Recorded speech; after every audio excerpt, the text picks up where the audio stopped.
Então o painel é perguntas sobre magnetismo. Temos aí um dia repleto de oportunidades e chegou a hora para Marcela agora, por gentileza. Sobre perispírito, Marcela. Todas as nossas experiências ficam gravadas no perispírito, como também no nosso subconsciente ou inconsciente. Qual a relação entre eles? De perispírito, subconsciente e inconsciente são terminologias da psicologia, da psicanálise, né, da própria análise junguiana. É um outro universo, mas é que eu falei. Eles têm a maneira de denominar as ideias que estão por trás disso. Para nós, a gente estuda o perispírito. Então, o nosso arcabouço psíquico, ele está registrado no perispírito. Então, assim, a diferença é da nomenclatura, basicamente, né? Eu estou falando basicamente. Mas é claro que esse inconsciente... Até eu estava conversando com alguém e... Cadê? Ela estava aqui na frente e ela disse que é psicóloga junguiana. A gente estava conversando e ela tirando algumas dúvidas acerca de algumas posições e fazendo as comparações de posições de Jung com relação ao que eu tinha falado. Então, nós, enquanto em vigília... Vou dizer em vigília, não vou dizer nem encarnados, porque como espírito a gente emancipa durante o sono, a gente pode entrar num tipo de transe, e aí eu tenho acesso, eu posso, não é que eu tenha, não é uma obrigatoriedade, eu posso ter acesso a determinadas lembranças do passado, né? Às vezes um passado longínquo, mas quando eu estou em vigília, eu estou num estado de não consciência de tudo que eu tenho registrado em mim.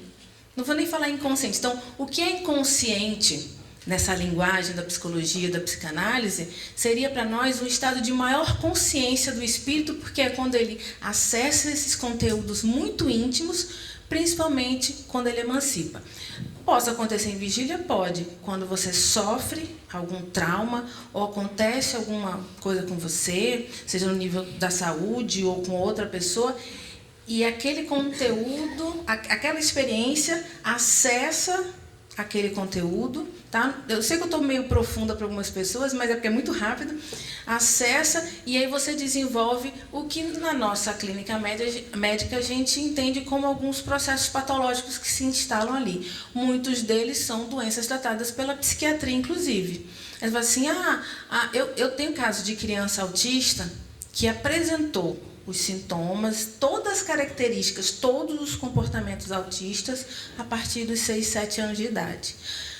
Porque, se você for olhar a literatura, né, a literatura médica, a literatura clínica, os estudos da ciência materialista, vão dizer que a criança geralmente nasce com comportamentos, então já na primeira infância você encontra algum comportamento que dá sinais de que ela vai desenvolver autismo. E geralmente na fase de 1 para 2 anos de idade. Então, se você disser, essa criança, se for um médico, um neurologista, um psiquiatra, vai dizer, essa criança com 6 anos, não, isso não é autismo, vai tentar encaixar a criança em algum diagnóstico. Mas para a gente interessa os sinais, o que ela está ali registrado. Aí, por que essa criança só apareceu com essas características autísticas aos 6, 7 anos? Porque ela sofreu um trauma profundo da ligação dela com a mãe. Quando a mãe foi fazer... Ela tinha uma ligação profunda com a mãe. A mãe me mostrou vídeo deles assim, mamãe, eu te amo e tal. E quando eu conheci o menino era um autista clássico. De estereotipias, de não falar, de se autoagredir. O clássico.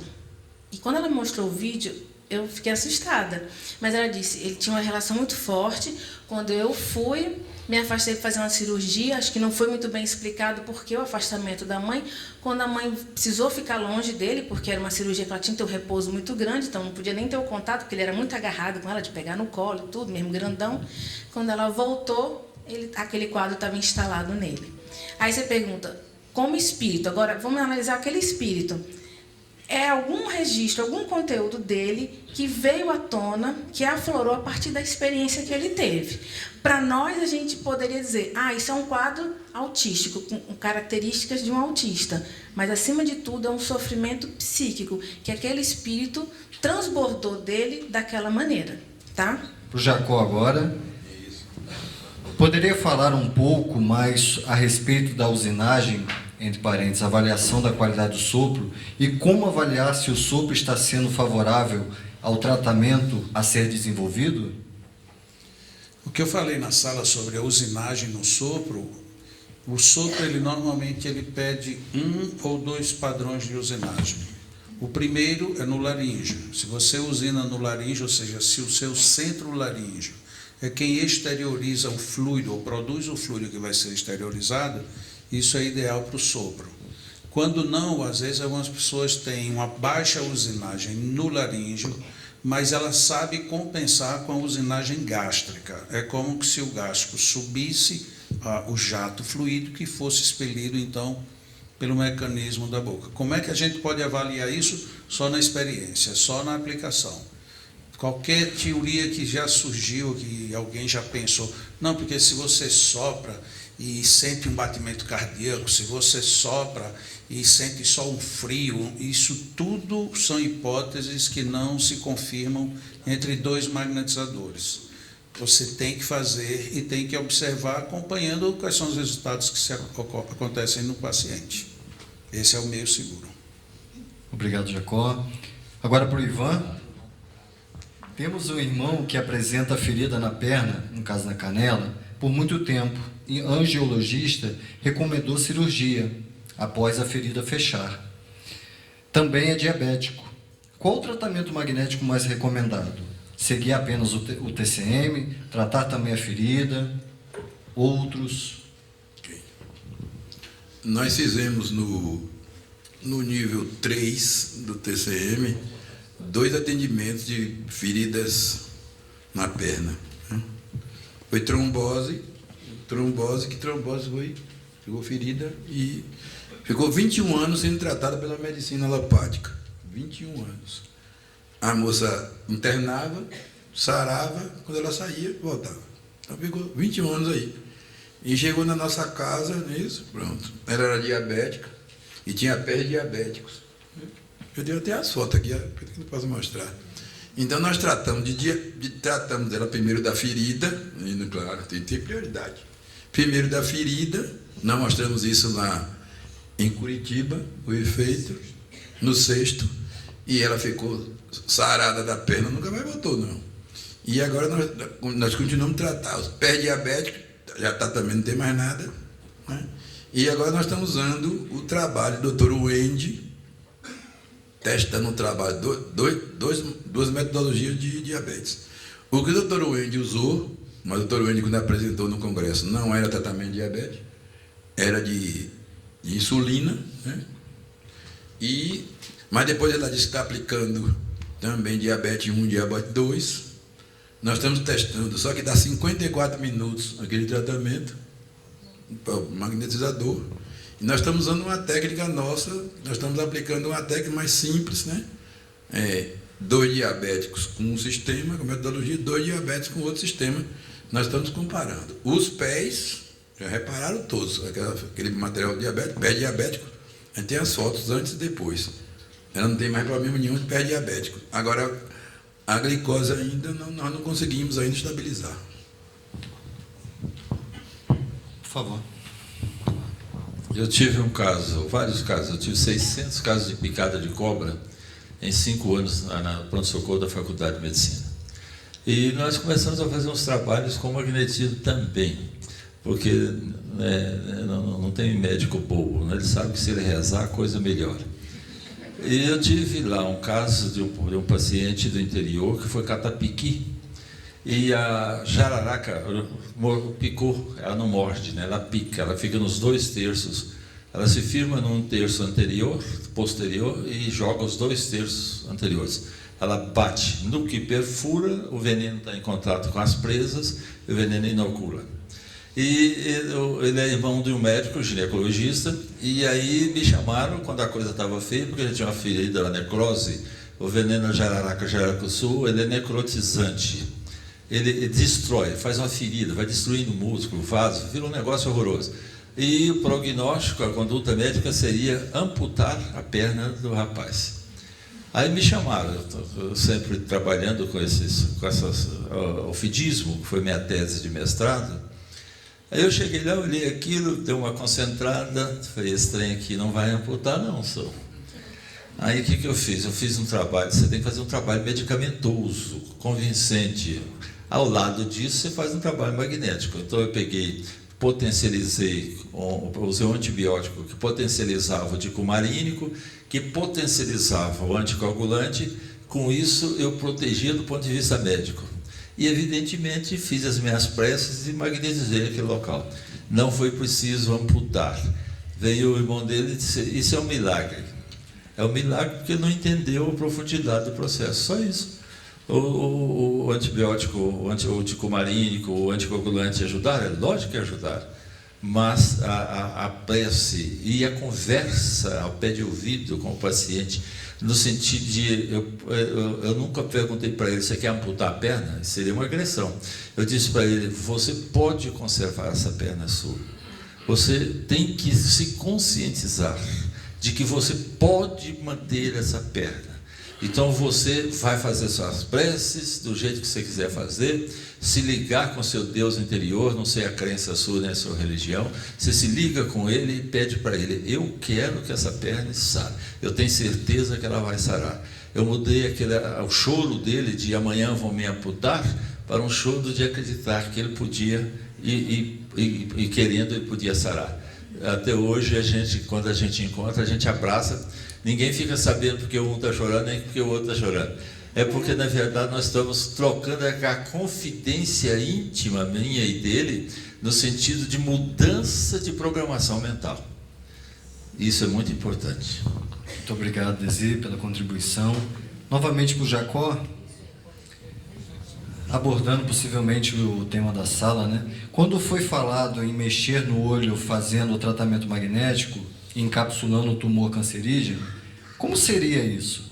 Seria visualizar mexendo, visualizar o tumor e vê-lo encapsulado? Bom, primeiro vamos colocar uma coisa bem clara, porque essas palavras, visualização, indução, introjeção, elas têm muitos significados. Se você fala só visualizar, tem muita gente que pensa que visualizar é você pensar naquilo.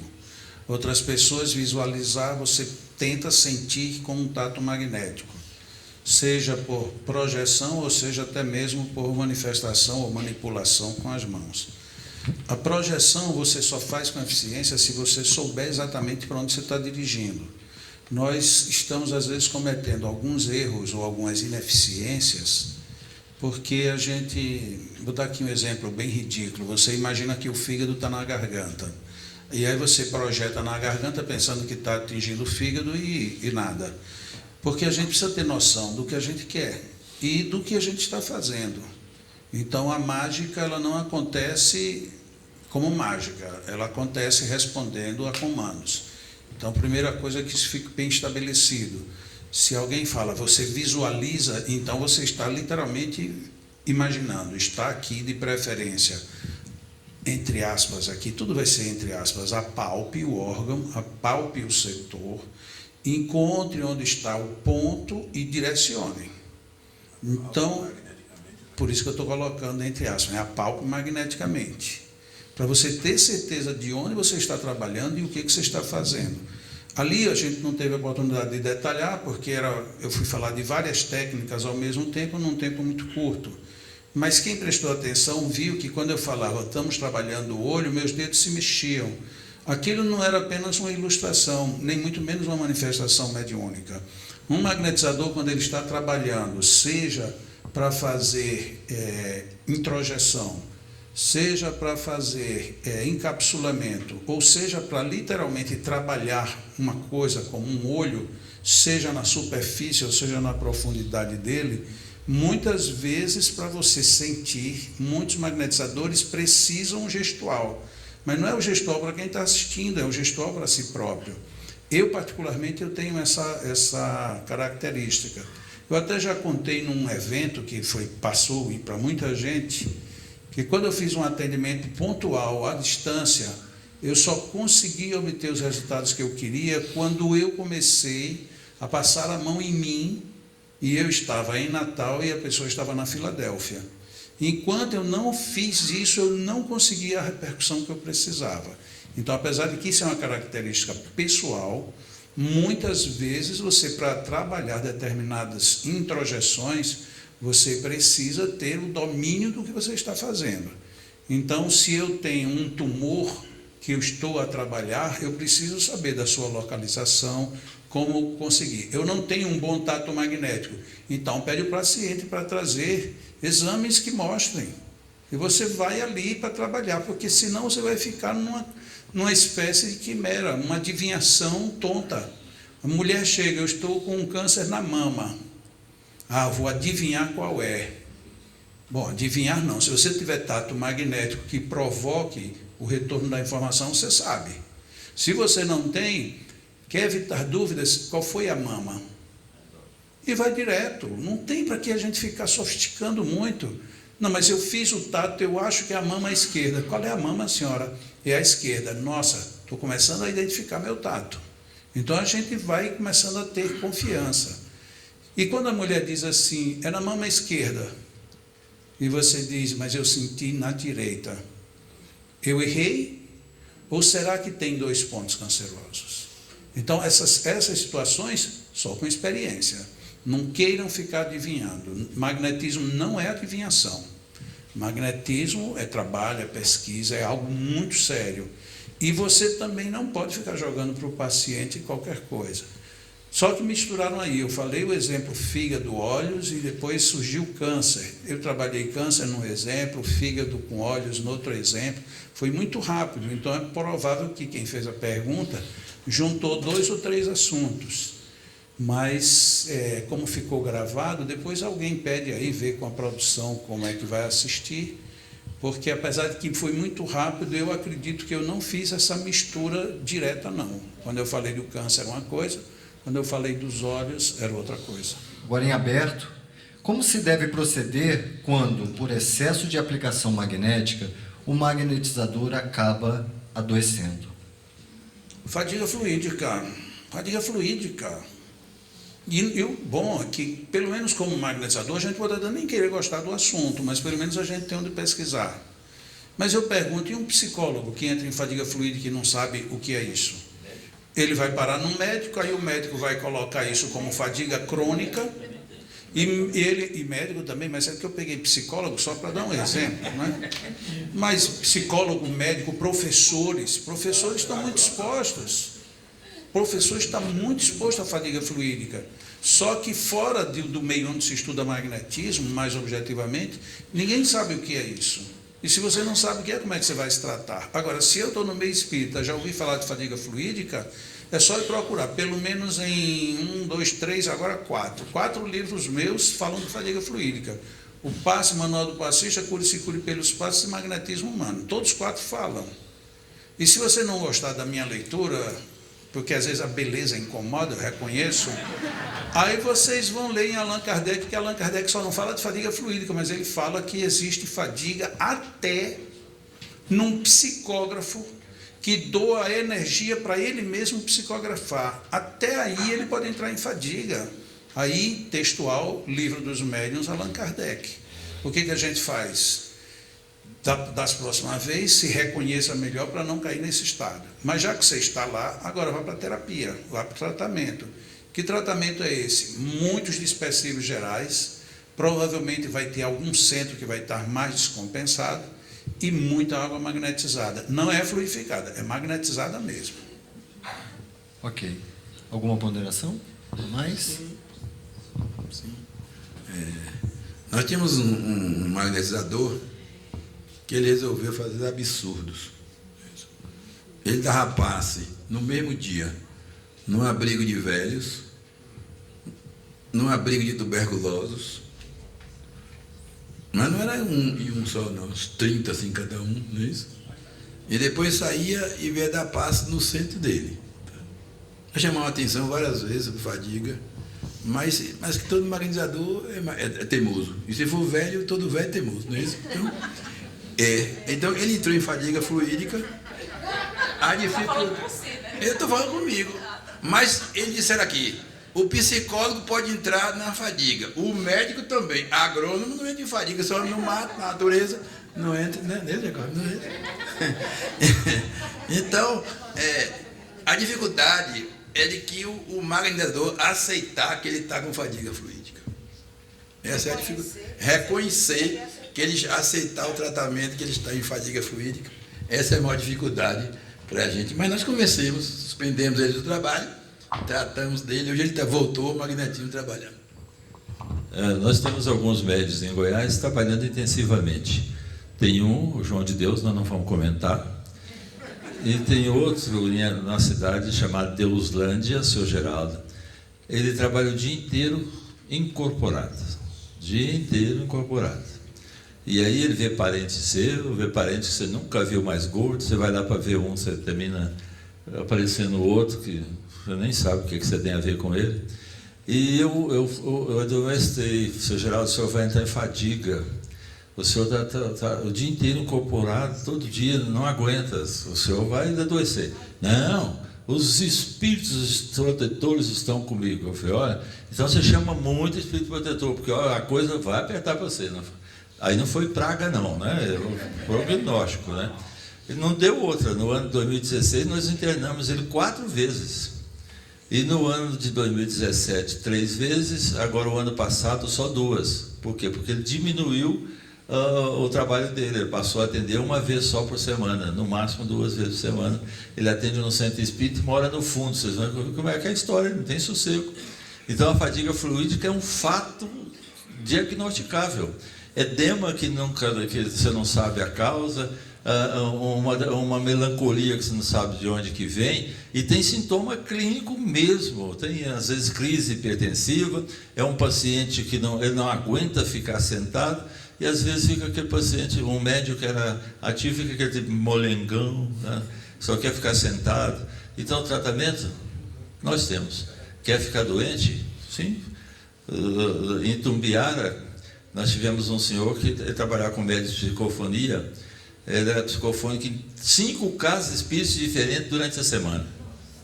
Aí eu dei o cartão para ele. Ele falou, para que esse cartão? Eu falei, porque o dia que o senhor entrar em estado, o senhor me telefone, eu vou internar o senhor.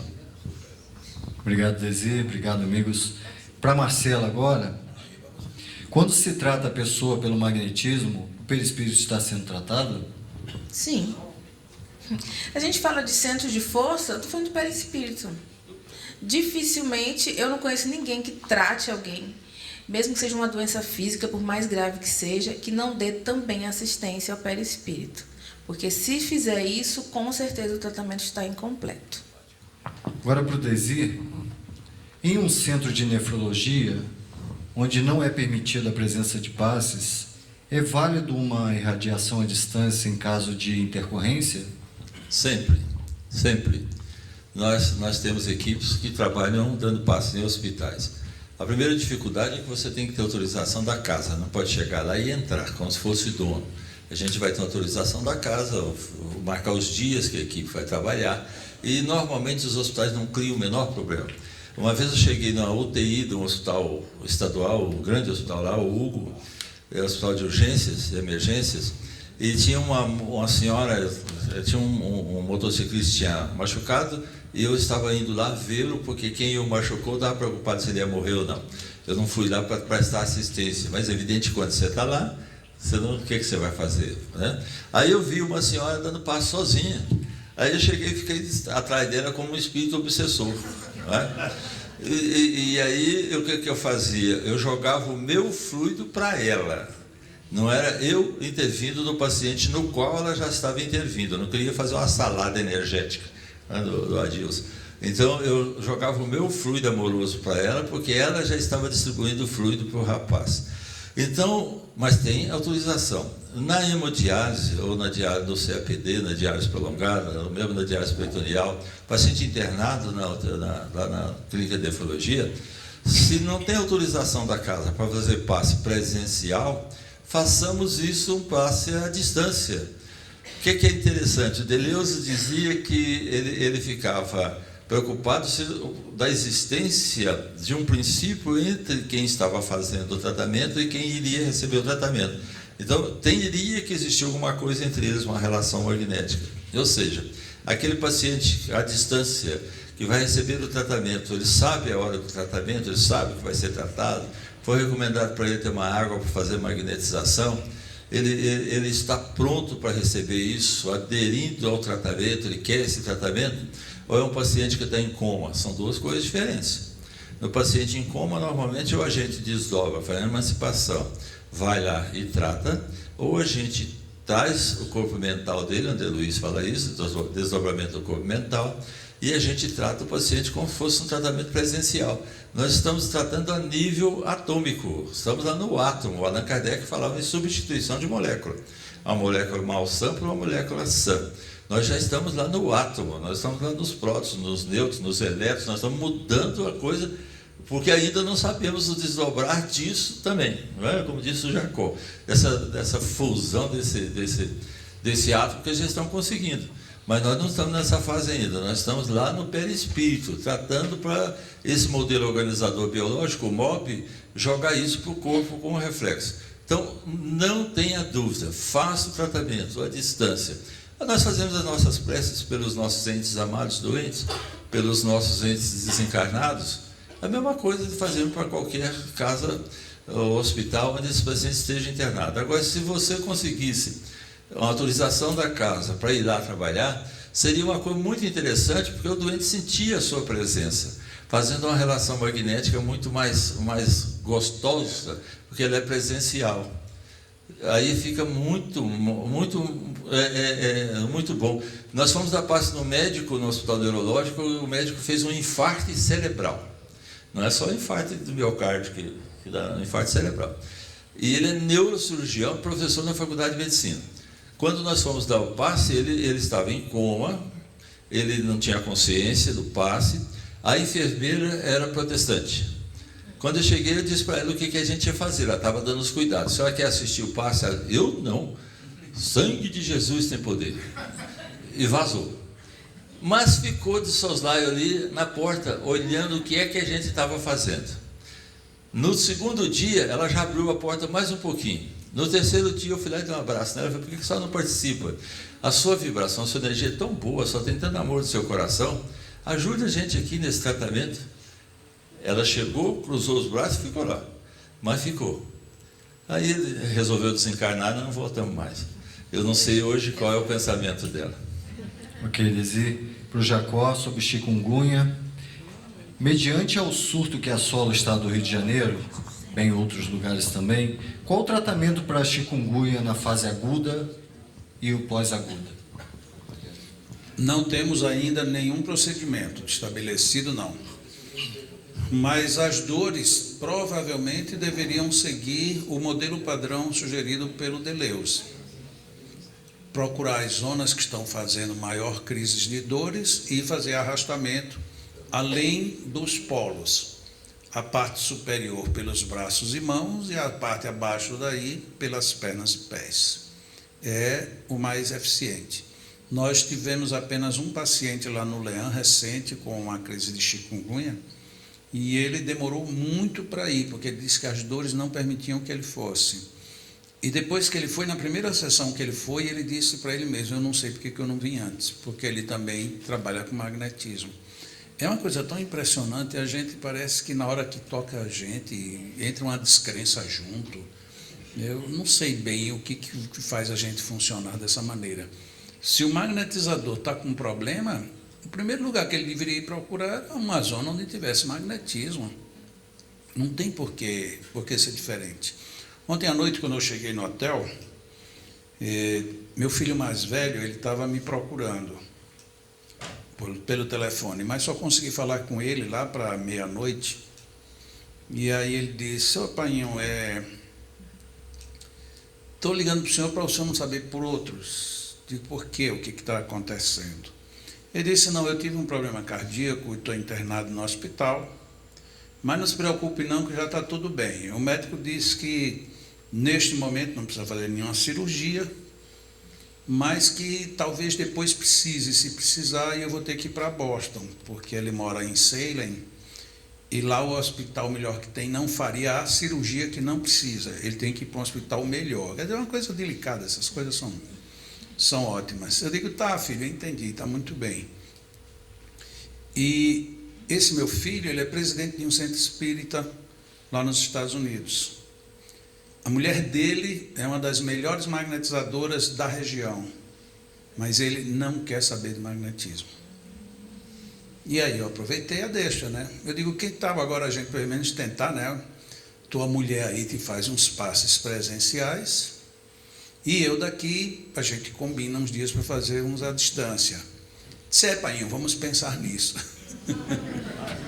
Aí, ele ainda vai pensar se vai aceitar. A pergunta é: qual é a diferença entre o tratamento de passe com médios curadores e com magnetizadores comuns? Já está dito, né? Quem trabalha com médio de cura é uma coisa. Tem que ver qual é o médio de cura que ele está falando, né? Tem médio de cura que é ele mesmo que trabalha, tem médio de cura que o espírito trabalha por ele. Tem que ver qual é dos dois que ele está falando aí, né? Eu trabalhei muito tempo, né, dos dois tipos, né? Eu trabalhei no Clóvis de Carvalho com o Dr. Claudio Nuno, que era o mentor da casa, e mais 6 médicos, né, que eles atendiam as pessoas, quem atendia era os espíritos, através do médium. E trabalhei com médiums, que também ele fazia o trabalho anímico, de tratamento. Ele recebia orientação, ele mesmo fazia o trabalho. Tem 2 tipos, eu trabalhei com os 2 tipos. O trabalho do magnetizador, isso aqui, veja bem, o magnetizador, ele trabalha com o fluido dele, tá certo? O magnetismo animal, dele, né, isso aqui. E o médium, curador, esse daqui, mas mesmo que ele no anímico, o trabalho dele é anímico, ele é inspirado, né? Porque a entidade diz assim, faça isso e faça isso, ele faz. No caso do magnetismo, aqui, ele pode ser ajudado pelos espíritos, mas ele não tem essa inspiração. Ele mesmo pode fazer o tato, ele mesmo aqui, ele mesmo vai doar, ele vai fazer as técnicas, ele vai fazer tudo. Ele, anímico, o trabalho dele é anímico, o outro também é anímico, mas ele é inspirado. Ivan, eu vou só fechar o raciocínio, que é isso aí que ele falou. Mas se você quiser uma diferença, a diferença é que um raciocina, o trabalho de raciocínio é dele, o empenho é dele, se der errado, a responsabilidade é dele, e o outro, ele não tem esse compromisso com dar certo ou com dar errado. Ele faz o que mandam e aí ele se exime da responsabilidade. Né?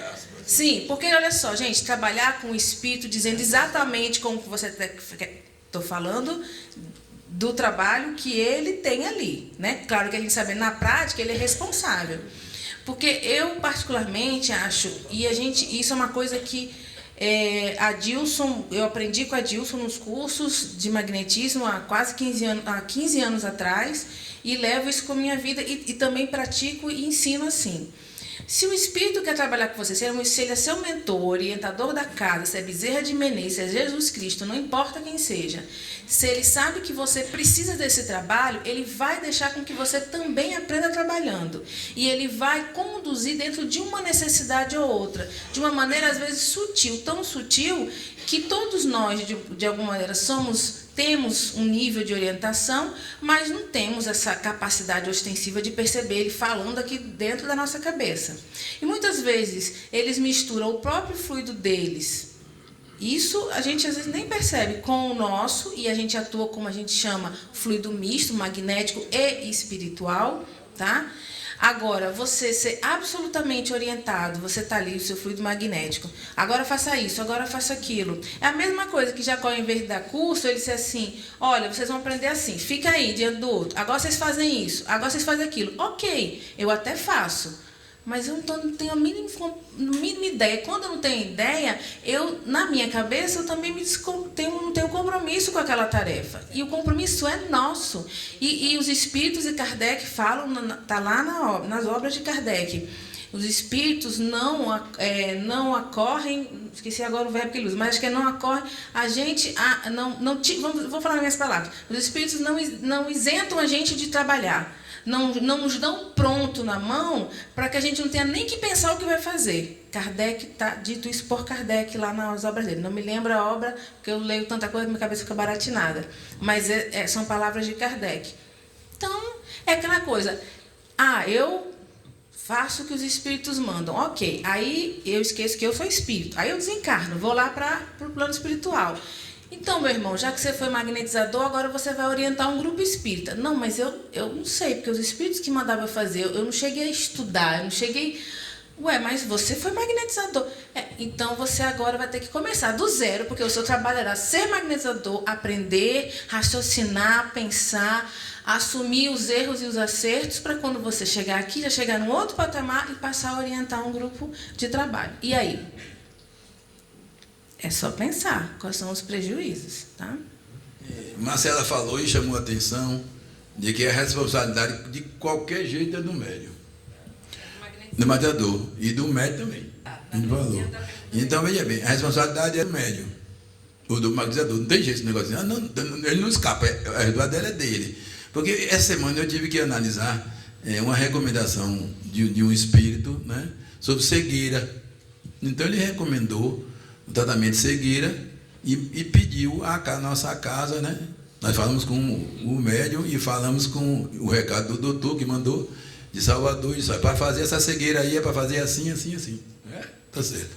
Antes de fazer, nós vamos analisar a recomendação. Achei estranho, porque ele mandou tratar a cegueira com a base do crânio. Isso, na base do crânio.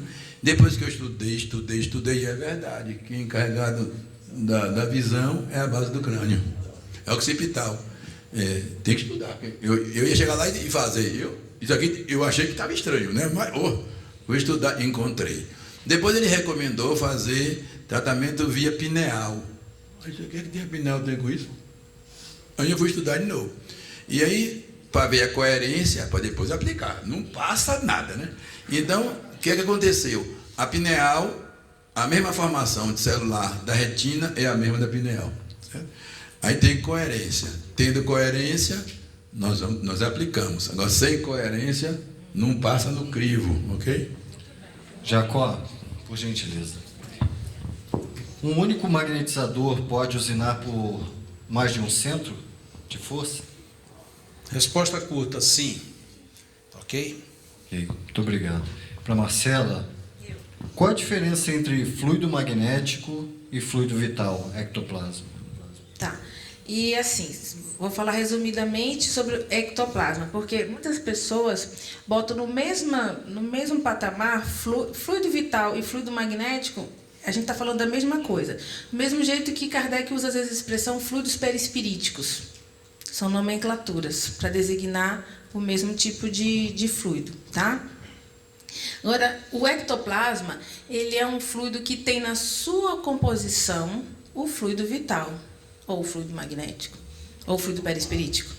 Só que ele é mais materializado porque ele tem outros componentes, inclusive do plano material, que vem do citoplasma das nossas próprias células, da célula do médium que está doando o fluido vital dele, com essa composição celular. Pode ter agregado fluido dos espíritos, fluido de pessoas outras que estão envolvidas, inclusive de materiais captados da própria natureza em volta. Ou seja, então o ectoplasma ele tem o fluido vital como um dos componentes fundamentais para ele existir. Mas fluido vital e ectoplasma não é o mesmo tipo de fluido, tá? Muito obrigado. Para o Desi, a gente está caminhando aí para a reta final. Desi, qual é o melhor tratamento para a síndrome do intestino irritado? Então, na verdade, nós temos alguns pacientes com síndrome de Crohn, que é a síndrome do intestino irritado. O que é que nós fazemos? Nós temos os exames que mostram onde é que são as lesões, os pólipos, a inflamação desses pólipos, porque o que é que os médicos estão dando? Corticoide, que são anti-inflamatórios poderosos. Existe alguma teoria dentro do magnetismo que o paciente está usando corticoide e o fluido atua mal ou não atua. Eu não tenho visto isso na prática. Tem alguns pacientes com lesões renais, com síndrome nefrótica, que usam corticoide, que a gente estabiliza, repetindo a biópsia renal, estabiliza a proteinúria, estabiliza o proteinograma, tomando passes. E esses pacientes melhoram muito, inclusive não tem aquela famosa síndrome da nasarca, não incham a ponto de ter que internar. Nós usamos, e são pacientes ansiosos. Na medicina, acha-se, quando você não tem uma explicação lógica, tudo é emocional. Ou viral, né? Vírus hoje é um grande auxiliar para nós. Então, o que a gente faz? Eu trato com o TDM, lembrando o que o Ivan falou. Além disso, na região onde está a dor, nós fazemos o tratamento do Deleuze, nós arrastamos. Às vezes nós concentramos na região com uma mão e arrastamos até depois dos pés, intestino, para o próprio intestino ou para as pontas dos pés. Como é um comprometimento intestinal, eu arrasto lá para o reto. Fica muito mais fácil de ser eliminada. Se vocês se lembrarem do Missionário da Luz, onde aquela mulher, e é um conselho para as mulheres casadas, aquela mulher brigou com o marido e ficou com uma mancha escura em cima do coração. Estão lembrados daquilo? Fluido denso, como Kardec descrevia, ao nível do coração. Então, para vocês não terem esse fluido denso ao nível do coração, não briguem com seus maridos. Vocês têm que lembrar uma coisa. Quando Jesus estava crucificado, ele só tinha uma mulher presenciando ali, a mãe dele, né? Tanto que ele passou para João Batista e passou João Batista para ela. Ele olhou e disse: Senhor, perdoai-os, porque eles não sabem o que fazem. Pensem nisso antes de brigar com a gente, tá? Então, o que é que o Alexandre fez, está lá descrito. O que os espíritos estavam fazendo? Eles concentravam com uma mão em cima do coração e arrastavam até depois dos pés. Nas feridas infectadas, a gente normalmente não manda para a bexiga, né? Porque pode infectar o sistema urinário. A gente manda para o intestino, que já tem infecção natural, então você manda para o intestino para ele eliminar. Se essa dor não fosse por causa dos pólipos inflamados, a gente podia arrastar até depois dos pés. E eu uso o sopro quente como um anti-inflamatório. Sopro com a boca bem pertinho, naquela região onde está a dor, como anti-inflamatório. O resultado tem sido muito bom. Agora, não pode esquecer uma coisa: esses nossos pacientes normalmente estão muito desarmonizados. É preciso que no trabalho da psisensibilidade, quando você vai fazer a técnica perpendicular, você não tenha preguiça de fazer a técnica. Nós estávamos conversando agora mesmo, às vezes você fica 5 minutos no perpendicular, às vezes só no nível ativante, e às vezes saindo do nível ativante para o nível calmante, mas depende do seu tratamento que você vai fazer. Essa senhora, que é médica, ela é uma gastroenterologista, aliás, ela é medicina do trabalho. Nós conseguimos melhorar a dor dela, a ponto dela passar semanas sem dor. E o médico já suspendeu o corticoide. Mas isso vai e volta, vai e volta. O que é preciso é que ela se harmonize, que ela aprenda a se harmonizar. Porque o dia que ela aprender a se harmonizar, evidentemente que emocionalmente não tem motivo para aparecer doença. Então, o tratamento é muito bom. O paciente sai da maca sem dor, ele chega com dor, mas você tem que ter certeza, acreditar naquilo que você está fazendo, confiança naquilo que você está fazendo. Então, mesmo que você ache que o passe não está caminhando, faça, disperse. Precisa concentrar? Concentre, disperse depois, mas tenha confiança no que você está fazendo, porque você vai obter o resultado. Você não pode ficar na dúvida: será que vai dar resultado? Não vai. Em aberto, para a gente finalizar. Pode falar. Nós temos 2 casos e 2 casos de verticulite. Isso? Então nós usamos sopro quente em um e usamos aflorações em outro. Eu esperava que, como qualquer pesquisador, eu esperava que o sopro quente fosse melhor. Mas o resultado melhor foi de afloração. Entende? Engraçado, eu esperava uma coisa e deu outra. Pois é, então nós usamos sopro quente em um para testar a técnica e a afloração no segundo. Tanto da síndrome como do diverticulite, a afloração foi muito melhor o resultado. Como eu disse, muitas perguntas, a gente agradece imensamente a participação. Como podemos desenvolver o tato magnético, já que todos nós temos potenciais para desenvolvê-lo? É preciso muita perseverança. Mas eu estava comentando com a pessoa agora, aqui mesmo no evento, que uma das falhas que nós temos tido no tato magnético é porque o tato ele começa a funcionar bem quando você se conhece magneticamente. E quase todo mundo que fez treinamento comigo não foi para frente por uma questão bem simples. Achava que essa primeira parte não era tão importante e já queria começar na segunda, identificando no paciente. Ora, se você não se identifica, como é que você quer ter a habilidade de identificar o outro? Então, isso é uma falha grosseira que praticamente todo mundo comete. A gente já quer saber qual é a doença, de onde veio, a gente se perde. A gente não tem base. É preciso que a gente se identifique.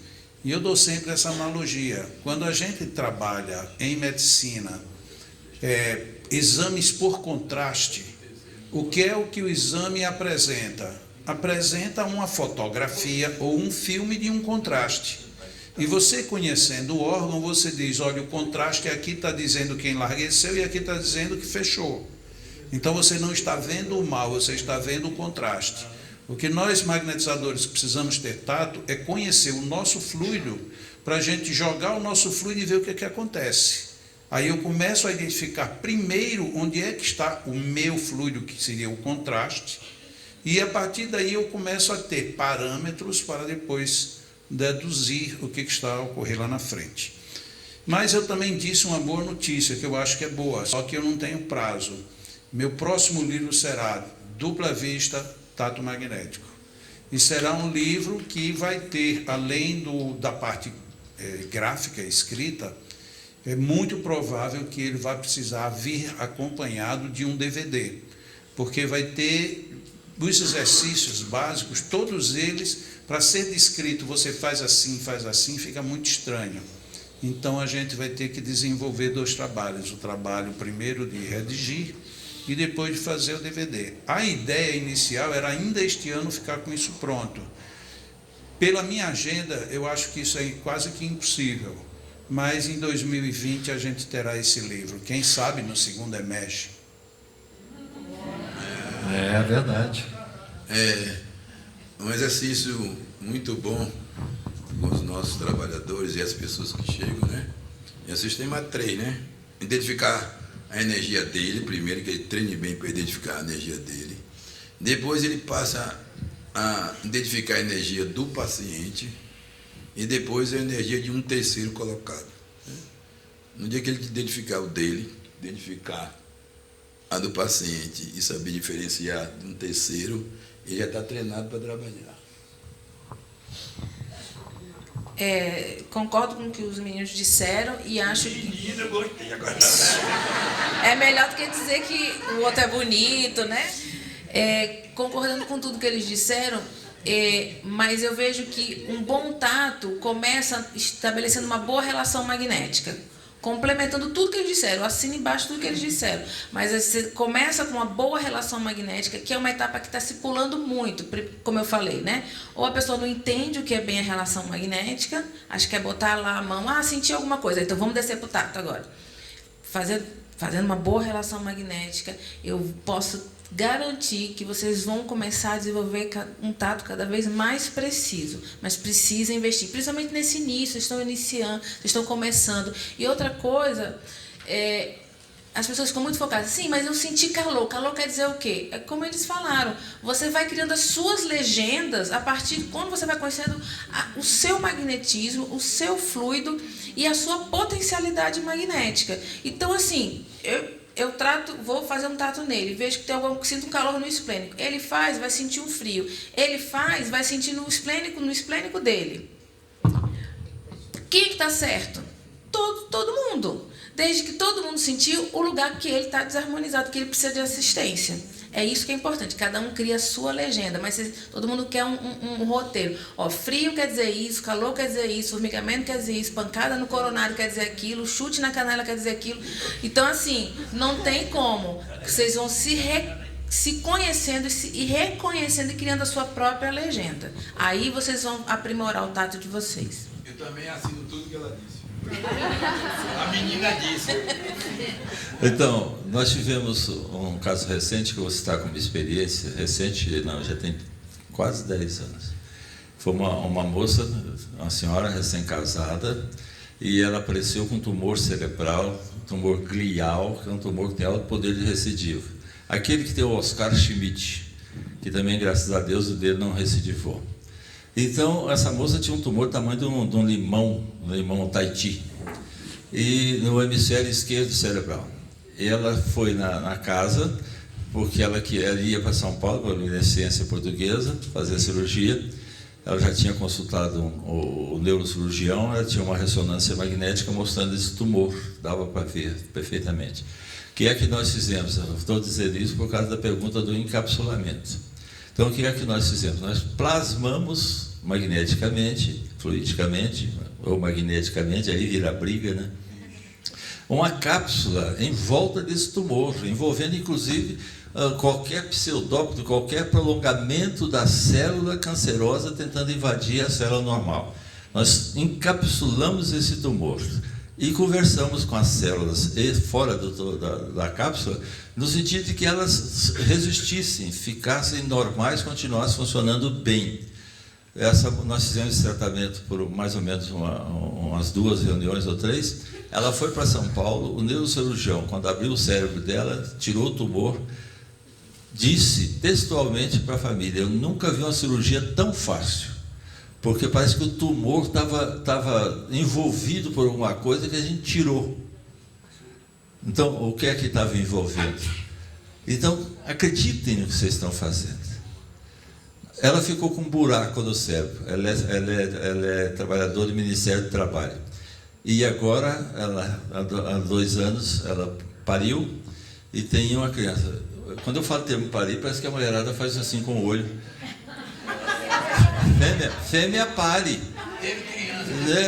Esse negócio de dar à luz é para estação de usina. Simbolicamente tem sentido falar da luz. Por quê? Porque ele saiu da escuridão intraútero e apareceu na luz da vida. Então, dar luz tem sentido também. Isso é só para comprar briga com vocês. Então, essa moça hoje está otimamente bem. 10 anos de tratamento pós-cirúrgico, sem nenhum tratamento para o câncer não recidivar, e ela está muito bem. Então, acreditem, façam, experimentem, forçam. Nós podemos fazer acontecer. Agradecemos imensamente. Aplausos, né? Merecem, né? Muito obrigado. Por favor, Rogério.